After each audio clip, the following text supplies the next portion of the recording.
Công tác chuẩn bị sắp xong cả nhà ơi. Quá ngon rồi. Dễ cúng ông bà đất đai cái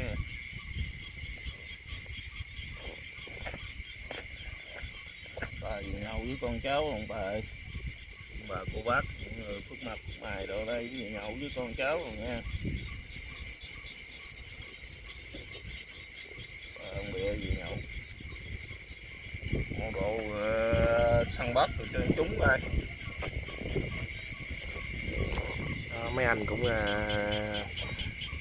chạy lại cả nhà. Bây giờ mấy cháu mới nướng xong, rồi dốt còn mấy con bên đó từ từ nướng cả nhà, từ đem lên. Mấy anh lại cũng nhập tiệc chung luôn cả nhà.